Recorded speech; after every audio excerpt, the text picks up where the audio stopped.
Friends, നമ്മുടെ PYQ സീരീസിലെ 4th പാർട്ടിലേക്ക് കടക്കുകയാണ്. Question number 35.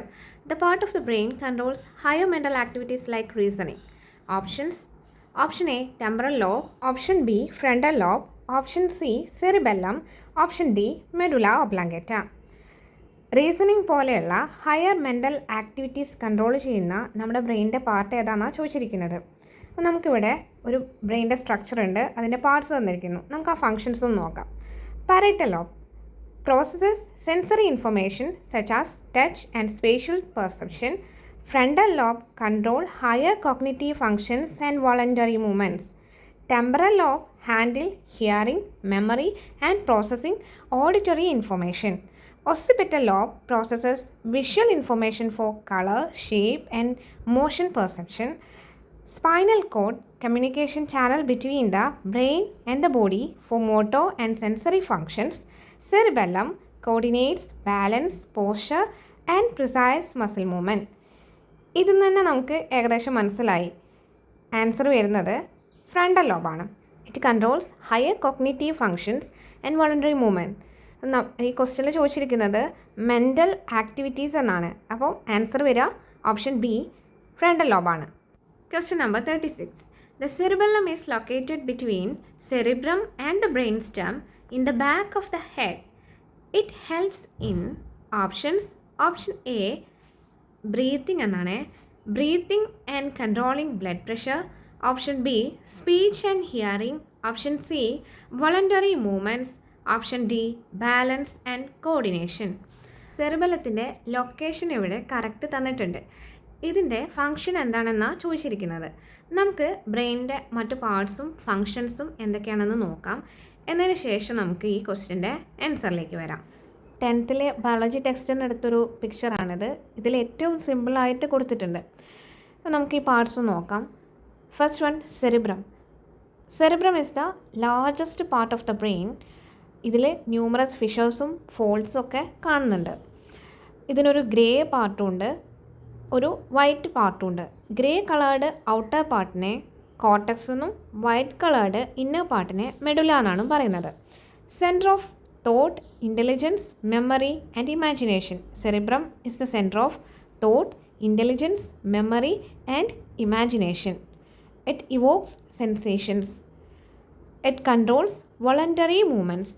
Cerebrum evokes sensations and voluntary movements ആണ് സെറിബ്രം കൺട്രോൾ ചെയ്യുന്നത്. Then thalamus. Situated below the cerebrum. സെറിബ്രത്തിന് താഴെയാണ് തലാമസ് കാണുന്നത്. It act as a relay station of impulses two and from the cerebrum. സെറിബ്രത്തിൽ നിന്നും സെറിബ്രത്തിലേക്കുമുള്ള ഇമ്പൾസസിൻ്റെ ഒരു റിലേ സ്റ്റേഷനായിട്ടാണ് തലാമസ് ആക്ട് ചെയ്യുന്നത്. Analyses impulses from various parts of the body and sends the important ones to the cerebrum.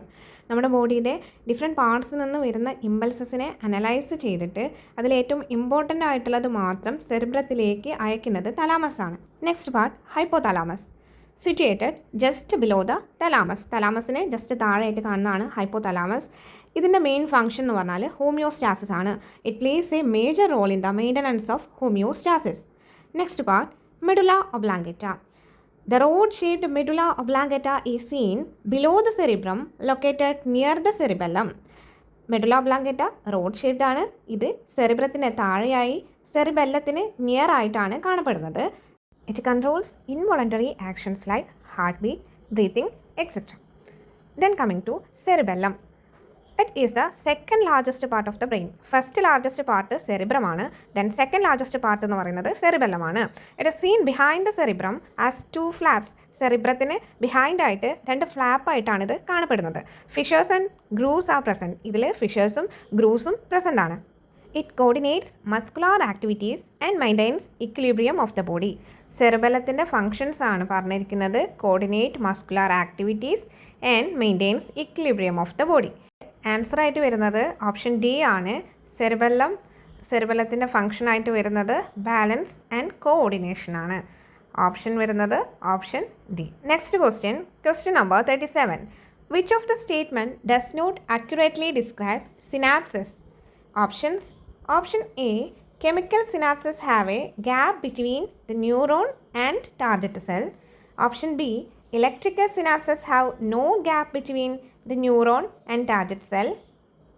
Option C. Both electrical and chemical synapses transfer information from neuron to target cell.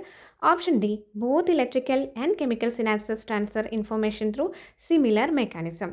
Options ഒന്നുകൂടെ നോക്കിയാൽ option എയിൽ പറഞ്ഞിരിക്കുന്നത് chemical സിനാപ്സിന് target സെല്ലും ന്യൂറോണിനും ഇടയിൽ ഒരു gap ഉണ്ടെന്നാണ് പറഞ്ഞിരിക്കുന്നത്. Option ബിയിൽ ഇലക്ട്രിക്കൽ സിനാപ്സിനെ കുറിച്ചാണ് പറഞ്ഞിരിക്കുന്നത്. അവിടെ ടാർഗറ്റ് സെല്ലിനും ന്യൂറോണിനും ഇടയിൽ നോ ഗ്യാപ്പ് എന്നാണ് പറഞ്ഞിരിക്കുന്നത്.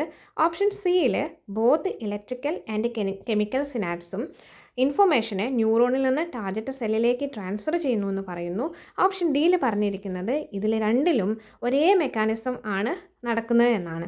ആൻസർ നോക്കുന്നതിന് മുന്നേ നമുക്ക് ഈ കെമിക്കൽ സിനാപ്സും ഇലക്ട്രിക്കൽ സിനാപ്സും തമ്മിലുള്ള ഡിഫറൻസ് നോക്കാം. കെമിക്കൽ സിനാപ്സിൽ ഇമ്പൾസ് ട്രാൻസ്മിഷൻ നടക്കുന്നത് ന്യൂറോ ട്രാൻസ്മിറ്റർ യൂസ് ചെയ്തിട്ടാണ്. ഇലക്ട്രിക്കൽ സിനാപ്സിലാണെങ്കിൽ ഇവിടെ അയോൺസ് ആണ് യൂസ് ചെയ്യുന്നത്. കെമിക്കൽ സിനാപ്സ് യൂണി ഡയറക്ഷണലാണെങ്കിൽ ഇലക്ട്രിക്കൽ ബൈ ഡയറക്ഷണലാണ്. ഇനി ഇവരുടെ ഗ്യാപ്പ്, ഇതാണ് നമ്മുടെ ക്വസ്റ്റ്യൻ തന്നിട്ടുള്ളത്. കെമിക്കൽ സിനാപ്സിൽ ഗ്യാപ്പ് വരുന്നത് 20 നാനോമീറ്റർ ആണ്. എന്നാൽ ഇലക്ട്രിക്കൽ സിനാപ്സിൽ 3.5 നാനോമീറ്റർ ആണ്. അതൊരു ചെറിയൊരു ഗ്യാപ്പാണ്. ഇനി സ്പീഡാണെങ്കിൽ കെമിക്കൽ സിനാപ്സിലെ സ്പീഡ് സെവറൽ മില്ലി സെക്കൻഡ്സ് ആണ്.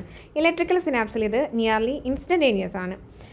കെമിക്കൽ സിനാപ്സ് എക്സൈറ്റേറ്ററിയോ ഇൻഹിബിറ്ററിയോ ആകാം. എന്നാൽ ഇലക്ട്രിക്കൽ സിനാപ്സ് എക്സൈറ്റേറ്ററി മാത്രമാണ്. കെമിക്കൽ സിനാപ്സിൽ സിഗ്നൽ സ്ട്രെങ്ത്തിന് ലോസ് ആവുന്നില്ല. പക്ഷേ ഇലക്ട്രിക്കൽ സിനാപ്സിൽ ഈ സിഗ്നൽ ഡിമിനിഷ് ആവുന്നുണ്ട്. ഇത്രയുമാണ് ഇത് തമ്മിലുള്ള ഡിഫറൻസ്. അപ്പോൾ നമുക്കിതിൽ മനസ്സിലായത് ഗ്യാപ്പിൻ്റെ കാര്യത്തിൽ കെമിക്കൽ സിനാപ്സിന് ഗ്യാപ്പ് കൂടുതലാണ്, ഇലക്ട്രിക്കൽ കുറവാണ്. ഇത് അതിൻ്റെ ഒരു ഡയഗ്രമാറ്റിക് റെപ്രസെൻറ്റേഷൻ ആണ്. ഇതിൽ നമുക്ക് ഗ്യാപ്പ് കറക്റ്റ് മനസ്സിലാവുന്നുണ്ട്. ഇനി ഓപ്ഷൻസ് നോക്കുമ്പോൾ കെമിക്കൽ സിനാപ്സിന് ഹാവ് എ ഗ്യാപ്പ് ബിറ്റ്വീൻ എന്നാണ് പറഞ്ഞത്, കറക്റ്റാണ്. ഇലക്ട്രിക്കൽ സിനാപ്സിന് ഹാവ് നോ ഗ്യാപ്പ് ബിറ്റ്വീൻ എന്നാണ് പറഞ്ഞിരിക്കുന്നത്. ഏകദേശം ചെറിയൊരു ഗ്യാപ്പ് അല്ലെങ്കിൽ ഒരു നോ ഗ്യാപ്പ് എന്ന് തന്നെ നമുക്കതിനെ പറയാം. അത്രയും ചെറിയൊരു ഗ്യാപ്പാണത്. ഇനി രണ്ട് സിഗ്നൽസും രണ്ട് സിനാപ്സസും എങ്ങനെയാണ് അവിടെ information neuron to target cell നടക്കുന്നുണ്ട്, അതും കറക്റ്റാണ്. ഇനി ഓപ്ഷൻ ഡി ആണെങ്കിലോ ഇലക്ട്രിക്കൽ ആൻഡ് കെമിക്കൽ സിനാപ്സിൽ ട്രാൻസ്മിഷൻ നടക്കുന്നത് സിമിലർ മെക്കാനിസം വെച്ചിട്ടാണെന്നാണ് പറഞ്ഞിരിക്കുന്നത്. അത് തെറ്റാണ്. ഒന്നിൽ അയോൺ വഴിയും മറ്റേതിൽ ന്യൂറോ ട്രാൻസ്മിറ്റർ വഴിയുമാണ്. അതുകൊണ്ട് ഇവിടെ ആൻസർ വരുന്നത് ഓപ്ഷൻ ഡി ആണ്. ഇനി നമുക്ക് നെക്സ്റ്റ് ക്വസ്റ്റിലേക്ക് പോകാം. Question number 38. When the concentration of solute is same on both inside and outside of cells, then options: option A, water leaves the cells; option B, water rush into the cells; option C, the osmotic pressure is 0; and option D, none of this. ഇവിടെ ഒരു condition തന്നിരിക്കുകയാണ്. ഒരു സെല്ലിൻ്റെ ഇൻസൈഡിലും ഔട്ട്സൈഡിലും സൊല്യൂട്ടിൻ്റെ concentration same ആണെന്നാണ് പറഞ്ഞിരിക്കുന്നത്. Option A പറഞ്ഞിരിക്കുന്നത് water leaves the cells എന്നും option B പറഞ്ഞിരിക്കുന്നത് water rush into the cells എന്നാണ്. വാട്ടർ സെല്ലിൽ നിന്ന് പുറത്തേക്ക് പോകണമെങ്കിൽ ഔട്ട്സൈഡിൽ സൊല്യൂട്ട് കോൺസെൻട്രേഷൻ കൂടുതലായിരിക്കണം. ഇനി water rush into the cell, ഉള്ളിലേക്ക് റഷ് ചെയ്യണമെന്നുണ്ടെങ്കിൽ സെല്ലിൻ്റെ ഉള്ളിൽ എന്തായിരിക്കണം, സൊല്യൂട്ട് കോൺസെൻട്രേഷൻ കൂടുതലായിരിക്കണം. എന്നാൽ ഇവിടെ പറഞ്ഞത് ഇൻസൈഡിലും ഔട്ട്സൈഡിലും സെയിം ആണെന്നാണ്. അപ്പോൾ ഇവിടെ ഓപ്ഷൻ വരിക ഓപ്ഷൻ സി ആണ്. കാരണം ഇൻസൈഡിലും ഔട്ട്സൈഡിലും ഒരേ സൊല്യൂട്ട് കോൺസെൻട്രേഷൻ ആണെങ്കിൽ അവിടെ ഓസ്മോട്ടിക് പ്രഷർ ഉണ്ടാവില്ല. ഓസ്മോട്ടിക് പ്രഷർ 0 ആയിരിക്കും. അപ്പോൾ നമ്മുടെ ഓപ്ഷൻ വരുന്നത് ഓപ്ഷൻ സി ആണ്. ഇനി എന്താണ് ഓസ്മോട്ടിക് പ്രഷർ എന്ന് പറഞ്ഞാൽ? സിംപ്ലി ഓസ്മോട്ടിക് പ്രഷർ എന്ന് പറഞ്ഞാൽ ഓസ്മോസിസ് സ്റ്റോപ്പ് ചെയ്യാൻ ആവശ്യമുള്ള പ്രഷറിനെയാണ് ഓസ്മോട്ടിക് പ്രഷർ എന്ന് പറയുന്നത്. ഓസ്മോസിസ് നടക്കണമെന്നുണ്ടെങ്കിൽ അവിടെ ഒരു കോൺസെൻട്രേഷൻ ഡിഫറൻസ് ഉണ്ടായിരിക്കണം. പക്ഷേ ഈ ഒരു കണ്ടീഷനിൽ ഇവിടെ കോൺസെൻട്രേഷൻ ഡിഫറൻസ് ഇല്ല. അപ്പോഴവിടെ ഓസ്മോസിസ് നടക്കില്ല. അപ്പോൾ അവിടെ ഓസ്മോട്ടിക് പ്രഷറിൻ്റെയും ആവശ്യമില്ല. അതുകൊണ്ടാണ് നമ്മളിവിടെ answer option C osmotic pressure 0 ആണെന്ന് പറയുന്നത്. Next question 39. Osmoreceptors detect a decreased blood volume and increased blood concentration of salt and stimulate option: increased kidney activity, thirst, increased saliva secretion, increased secretion of progesterone. അതായത് osmoreceptors decreased blood വോളിയവും increased blood concentration of സാൾട്ടും detect ചെയ്യാണ്. അങ്ങനെയാണെങ്കിൽ എന്തായിരിക്കും stimulate ചെയ്യപ്പെടുക എന്നാണ് question. Options വരുന്നത് increased kidney activity, thirst, increased saliva secretion, increased secretion of progesterone. ഇതിൽ നിന്ന് തന്നെ ഓപ്ഷൻ സിയും ഡിയും നമുക്ക് ഡിലീറ്റ് ചെയ്യാം. അത് രണ്ടും വരാനുള്ള ചാൻസ് ഇല്ല. നെക്സ്റ്റ് ഓപ്ഷൻ എയും ബിയും ആണ്. ബ്ലഡ് വോളിയം ഡിക്രീസ്ഡ് ആണ്, അതുപോലെ ബ്ലഡിലെ സാൾട്ട് കോൺസെൻട്രേഷൻ കൂടുതലുമാണ്. സാൾട്ട് കോൺസെൻട്രേഷൻ കൂടുന്ന കേസിൽ നമുക്കവിടെ വാട്ടറിൻ്റെ ലെവൽ കൂട്ടുകയാണ് വേണ്ടത്. അതുപോലെ ഡിക്രീസ്ഡ് ബ്ലഡ് വോളിയം ഉണ്ടായിരിക്കുമ്പോൾ കിഡ്നി ആക്ടിവിറ്റി ഇൻക്രീസ് ആവാനുള്ള ചാൻസ് ഇല്ല, അവിടേക്ക് വെള്ളമാണ് ആവശ്യം വരുന്നത്. അപ്പം നമുക്ക് തേഴ്സ്റ്റ് എന്നുള്ളൊരു സെൻസേഷനാണ് അവിടെ ഉണ്ടാവുന്നത്. അതുകൊണ്ട് ഇവിടെ ആൻസർ വരുന്നത് ഓപ്ഷൻ ബി തേഴ്സ്റ്റ് ആണ്. നെക്സ്റ്റ് ക്വസ്റ്റ്യൻ നോക്കാം. Question 40. Which one of the components is not associated with inflammation process? Options A histamine, B prostaglandins, C serotonin, D arginine. Inflammation പ്രോസസ്സിൽ അസോസിയേറ്റ് ചെയ്യാത്ത കോമ്പണൻസ് ഏതൊക്കെയാണെന്നാണ് ക്വസ്റ്റ്യൻ. ഓപ്ഷൻ വരുന്നത് histamine, prostaglandin, serotonin, arginine ആണ്. Answer വരുന്നത് option D arginine ആണ്. ഇനി histamine, prostaglandin, serotonin ഇവ എങ്ങനെയാണ് ഇൻഫ്ലമേഷൻ പ്രോസസ്സിൽ അസോസിയേറ്റ് ചെയ്തിരിക്കുന്നത് എന്ന് നമുക്ക് നോക്കാം. Histamine causes വാസോഡയലേഷൻ. വാസോഡയലേഷൻ എന്ന് പറഞ്ഞാൽ ബ്ലഡ് വെസലിനെ വൈഡൻ ചെയ്യിക്കുക. വൈഡൻ ചെയ്യുമ്പോൾ അവിടേക്ക് ബ്ലഡ് ഫ്ലോ കൂടും. ബ്ലഡ് ഫ്ലോ കൂടുമ്പോൾ ബ്ലഡ് പ്രഷർ കുറയും. അങ്ങനെ അവിടേക്ക് ഒത്തിരി ബ്ലഡ് വരുമ്പം അവിടെ റെഡ്നെസ്സും സ്വെല്ലിങ്ങും കോസ് ചെയ്യുന്നു. ഇനി പ്രോസ്റ്റാഗ്ലാൻഡിൻസ് ആണെങ്കിൽ ഇവർ പെയിനും ഫീവറും ഇൻഡ്യൂസ് ചെയ്യുന്നു. സെറട്ടോണിനും ഹിസ്റ്റമിനെ പോലെ തന്നെ വാസോ ഡയലേഷൻ കോസ് ചെയ്യുകയാണ് ചെയ്യുന്നത്. Also it affect other immune cells. ഇതാണ് ഹിസ്റ്റമിൻ, പ്രോസ്റ്റാഗ്ലാൻഡിൻ, സെറട്ടോണിൻ ഇവയ്ക്ക് ഇൻഫ്ലമേറ്ററി പ്രോസസ്സിലുള്ള ഇവരുടെ role. Going to next question. Question 43. The microorganism involved in the preparation of idli. Options A. Leuconostoc mesenteroids, B. Rhizopus oligosporus, C. Streptococcus cremoris, D.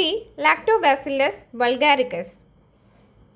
ഇഡ്ലിയുടെ പ്രിപ്പറേഷന് involve ചെയ്തിരിക്കുന്ന microorganism ഏതാണെന്നാണ് question. ഇതിൽ answer വരുന്നത് option A Leuconostoc mesenteroides ആണ്. ഇന്ന് നമ്മൾ ഇത്രയും questions ആണ് നോക്കുന്നത്. ഇന്ന് ഡിസ്കസ് ചെയ്ത ഓൾമോസ്റ്റ് ഓൾ ക്വസ്റ്റ്യൻസും നമ്മൾ എക്സ്പ്ലെയിൻ ചെയ്തിട്ടുണ്ട്. അപ്പം അടുത്ത വീഡിയോയിൽ നമ്മൾ കൂടുതൽ ക്വസ്റ്റ്യൻസ് ആയിട്ട് വരാം, എക്സ്പ്ലനേഷനും തരുന്നതായിരിക്കും. വീഡിയോസ് കാണുന്നതിനും സപ്പോർട്ട് ചെയ്യുന്നതിനും എല്ലാവർക്കും നന്ദി.